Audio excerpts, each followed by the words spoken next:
இப்போ வந்து ஒரே மாதிரி குஞ்சம் வந்து நம்ம தைச்சோம் அப்படின்னா நம்மளுக்கும் போர் அடிக்கும். அதை தைச்சி கொடுக்குற வாடிக்கையாளரும் இன்னும் ஒரே மாதிரி பண்ணி கொடுக்குறாங்க அப்படின்ற ஒரு இன்ட்ரெஸ்ட் இல்லாமல் போயிடுது. அதனால் நம்ம வந்து நம்ம தைக்கிறத வந்து புதுசாக அறிமுகப்படுத்தணும் அப்படின்னா நம்ம வாடிக்கையாளருக்கும் நல்ல ஒரு சரி நல்லா தைக்கிறாங்க, நல்லா டிசைன் பண்ணுறாங்க அப்படின்ற ஒரு எண்ணம் வரும். நம்ம அடுத்தடுத்து நம்மகிட்ட தைக்க கொடுக்குறதுக்கும் ஆர்வமாக இருப்பாங்க. அதனால் நீங்கள் வந்து ஒரே மாதிரி தைக்காமல் புதுசாக இந்த மாதிரி டிசைன் ரெடி பண்ணி கொடுத்தீங்க அப்படின்னா வாடிக்கையாளருக்கு வந்து நல்ல ஒரு எதிர்பார்ப்பு இருக்கும். இப்போ என்ன பண்ணணும், 4 இன்ச் அளவில் 2 கிளாத்தை வந்து எடுத்துக்கோங்க. நீங்கள் எந்த சேலையில் எடுத்துக்கோங்களோ சேலை கிளாத்து, அதுலேயே உங்களுக்கு கான்ட்ராஸ்ட்டாக ஏதாவது ஒரு கிளாத் இருக்குது அப்படின்னா அதை எடுத்துக்கோங்க. எடுத்துகிட்டு ஃபஸ்ட்டு நான் கிளாத்தை எப்படி ஒரு மடக்கு மடக்கிட்டு அதுக்கப்புறமா இன்னொரு மடக்கு மடக்கி தையல் போட்டோன்னா அதே மாதிரி போட்டுக்கோங்க. இந்த கிளாத்தை பாருங்கள், இதையும் அதே மெத்தேடு தான். ஃபஸ்ட்டு முக்கோணம் அடியில் எடுத்துக்கோங்க. எடுத்துகிட்டு அதை ஒரு தையல் போட்டுருங்க. போட்டுட்டு அதுக்கப்புறமா என்ன பண்ணணும் அப்படின்னா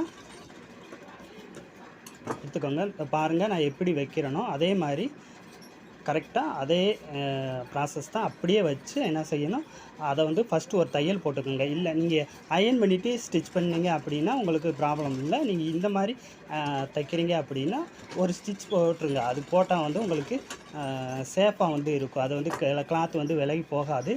நீங்கள் தைக்கும் போல் நல்லாவும் வரும். அதுக்கடுத்த நெக்ஸ்ட்டு வந்து அந்த ஒரு மடக்கு மடக்கி இன்னொரு மடக்கு மச்ச கிளாத் அடியிலையும் நம்ம வந்து அதுக்கடுத்து மடக்கின கிளாத்தை மேலேயும் வச்சுட்டு அந்த முக்கோண வடிவத்தை சென்டருக்கு வர்ற மாதிரி வச்சு என்ன செய்யணும், ஃபஸ்ட்டு ஒரு தையல் போட்டுக்கோங்க. போட்டுட்டு அதுக்கப்புறமா அந்த கார்னரை மடக்கி வச்சுட்டு தையல் போட்டுருங்க. அந்த பாருங்கள் நான் எப்படி மடக்கிறேன் அப்படின்னு அதே மாதிரி மடக்கி வச்சு தையல் போட்டுட்டு அந்த எக்ஸஸாக கிளாத் இருக்குது பார்த்தீங்களா, அதாவது நம்ம தையல் போட்டதுக்கு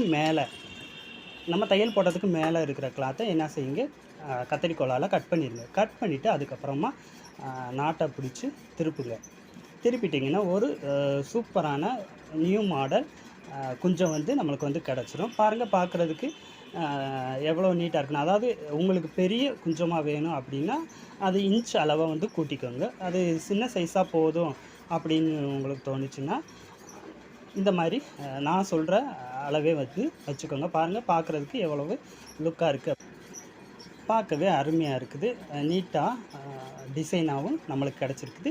இதே மாதிரி நீங்களும் நான் சொன்ன மாதிரியே அதே அளவில் வச்சு நான் எப்படி டிச் பண்ணுறேனோ அதே மாதிரி நீங்களும் டிச் பண்ணி பாருங்கள். ஒரு சூப்பரான கொஞ்சம் ரெடி ஆகிடும்.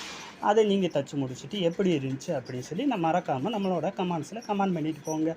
இது மாதிரி நீங்களும் ட்ரை பண்ணியிருந்தீங்க அப்படின்னு சொன்னால் கமெண்ட்ஸில் சொல்லுங்கள். தேங்க்யூ.